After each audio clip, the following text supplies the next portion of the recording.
Oh, hey, books. Yep, that's what we're talking about today. So, five books. These are the five books that I recommend to any senior software engineer or a developer who has been working in the industry for a couple of years now and is looking to increase, his knowledge or maybe, have something good to read because all of the books nowadays are targeted towards, freshers these days. So, I think these are five books that senior software engineer will really enjoy. Anyway, let's get started.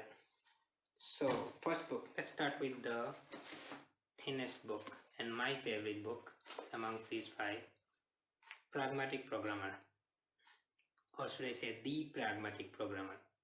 So this is one of my favorite book that I have read. You know, it is not targeted towards junior developers or a fresher because it is not about languages or anything.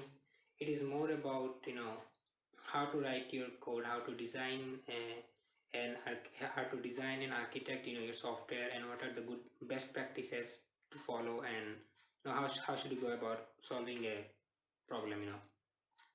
And the thing I like about this book is how it is written. It is not very technical. It is written in very simple language, and it is very gripping and very engaging because it always, no matter which page you are reading, it always has certain important and interesting thing to talk about. That is what I like about technical book, because you don't get to see this kind of writing in any technical book, because most of it is filled with technical jargons and very raw and dry content. But this is, I think, one of the very well written books, very well written technical books, should I say. So what is this book about? This does not contain a lot of codes, even though it contains certain graphs and and everything, like not graphs, like visual drawings and everything, but this does not contain a lot of raw code, unlike other books in this list. So this is a very easy to read, easy to digest book, but it is packed with knowledge and a very good information that you should know as a experienced developer. So this goes from right from the philosophy of pragmatic programming, and what does pragmatic programming means, and how, what is the philosophy you should abide by as a programmer, what is your approach should be, what is the basic tools, and it talks about the testing and debugging, or how should how should you go about requirement analysis and collect all the data that you should have before architecting the whole software and everything. So this is a really in-depth book, even though it is very thin, and it is no it is written in very simple language. It is very and an enjoying experience, and a very comprehensive book about the philosophy of programming, and writing writing a good code and structuring your software, and all the principles that a senior software engineer should have and should know.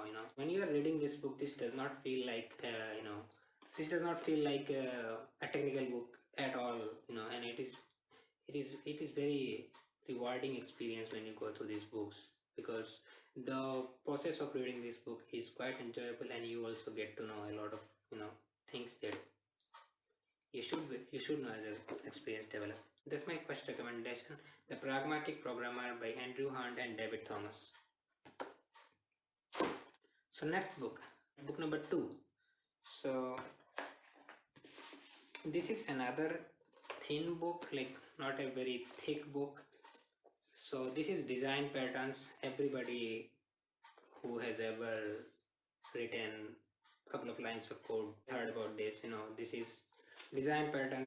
So this is a very popular book among programming community, because everybody has at least been recommended this book, I think, and it's for a good reason, because this book is also another book which is packed with must have knowledge about design patterns, which is a really important topic in programming. And this is also not a book for beginners, there, because you do not need, like, as a beginner you should be focusing on fundamentals and languages and data structures and databases, and everything. So this comes when you were when you are in a senior position and you're writing, a large scale application, and you should consider how to, what are the best practices to follow and what are the design patterns to follow. For a long time I have been not a very big advocate of design patterns, but now I see the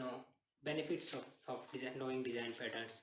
You don't necessarily need them, and you are not constantly consciously thinking about them when you are writing code, but these are the knowledge that you should it's good to have at the back of your mind. And when you come across certain architectural problem, you will know, okay, this is how I solve this problem, and you recognize the problem, and you realize, okay, this is the design pattern that they are using, or this is the design pattern I should be using here. And so this is a really good knowledge to have. Some people say that design patterns should not be needed in the first place if the language is written in a good way, but yeah, I think design patterns were much more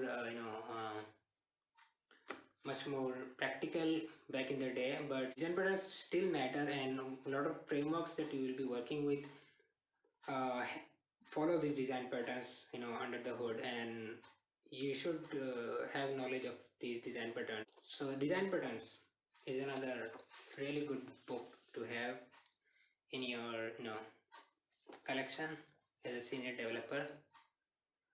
Okay, let's move on to book number 3. This is Clean Code by Robert C. Martin, or more popularly known as Uncle Pop.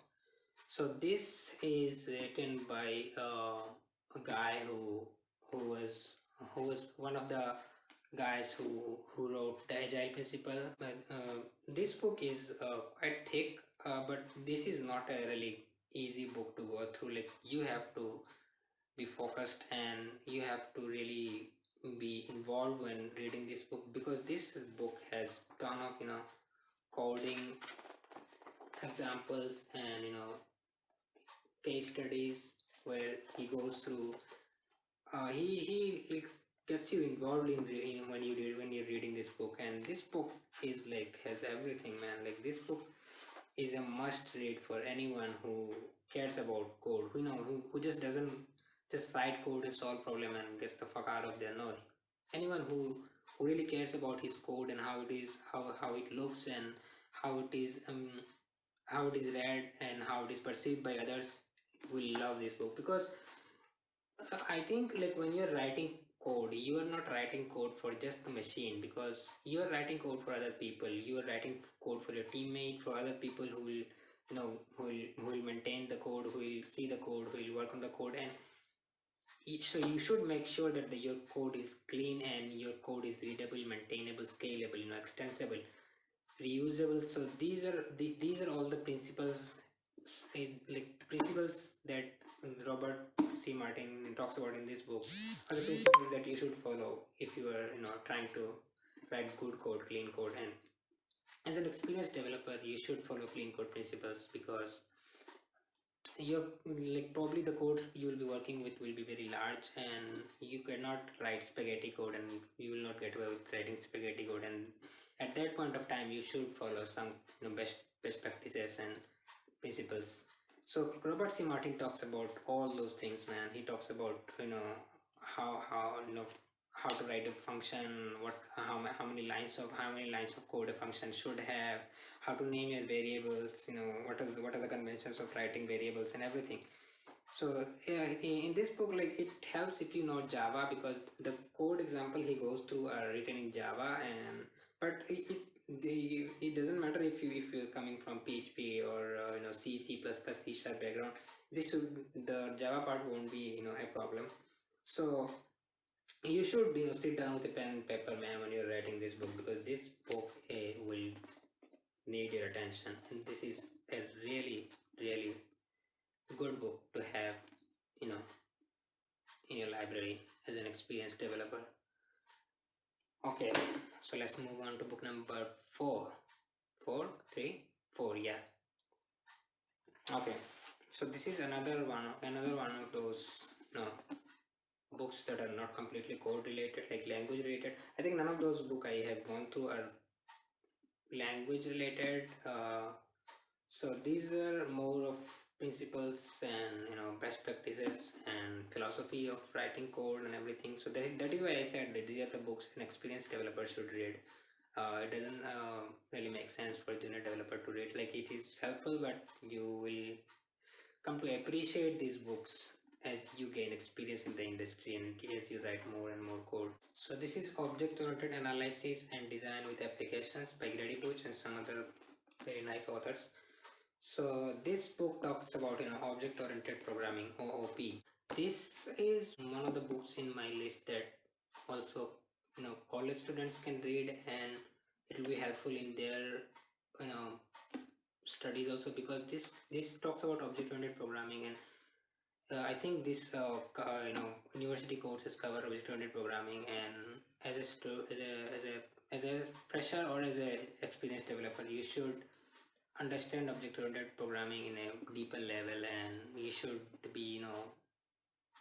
know how to break down an architectural problem into classes and objects, and you should be able to recognize what should be an object and what should be a class, and how to structure all of those things. So this is a good book to understand object-oriented programming, OOP, and designing analysis of object-oriented architecture. So this is another must-have book, I think, in for any experienced or junior developer. So yeah. And finally, the last and fifth book, and this is kind of a weird choice, you might think, but this is, I think, uh, and this book, somebody who's interested in computer science or programming should have in their library. If not this book, then any other book that is you know related and similar to this kind of books. So this is the Innovators. The author is the same author who has written Steve Jobs. So this is not a technical book in the traditional sense, because this is not about programming and languages and coding and design principles or best practices. This is more about history of computer science and how it has evolved, and what were the big players in moving the industry forward, and who were the great innovators, and what were the great biggest milestones in the history of computer science. And as a computer science student, I have always been fascinated by the history of all those things, like how semiconductors, innovations of semiconductors have affected the whole industry, and how it affected programming, and how it affected the industry as in general.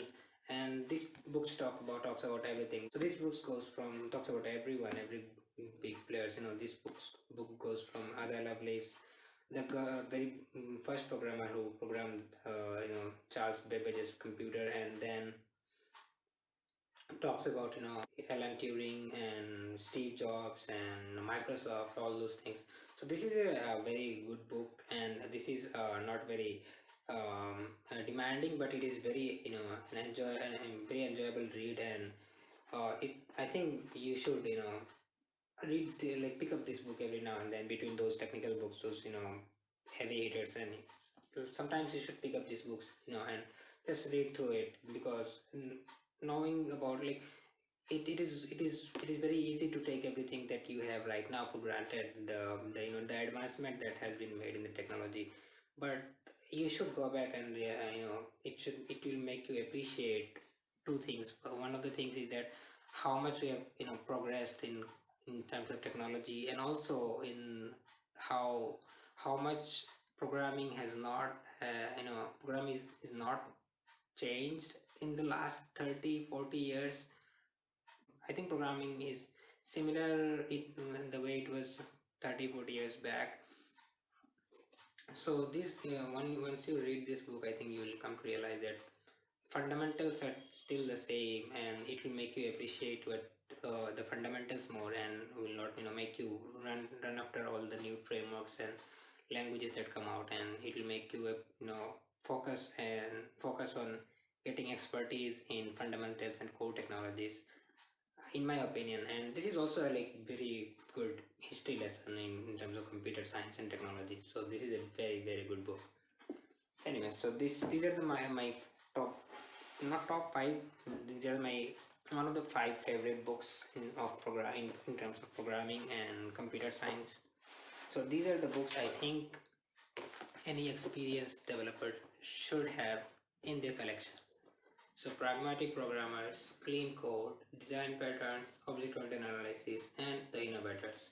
So these are the books I think anyone should have in their collection. One can read these books and get some kind of enjoyment out of them, and I still go back to reading these books. Anyway, so these were my top 5 books that I think an experienced developer or software engineer should have in their library. So that's it. Ciao.